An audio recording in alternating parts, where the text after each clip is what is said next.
TTD ధర్మకర్తల మండలి సభ్యులు దైవాంశ సంభూతులు కాదన్న విషయాన్ని గుర్తుంచుకోవాలని బీజేపీ నేత నవీన్ కుమార్ రెడ్డి అన్నారు.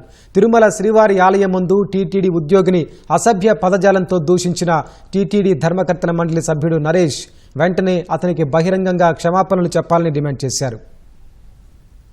తిరుపతి దేవస్థానం బోర్డు సభ్యుడిగా కర్ణాటకకు సంబంధించినటువంటి నరేష్ అనే వ్యక్తి నిన్న తిరుమల శ్రీవారి ఆలయం బయటకి వస్తూ అక్కడ ఉన్నటువంటి చిన్న ఉద్యోగస్తుని మీద మాట్లాడిన తీరు చాలా అభ్యంతరకరం అండి.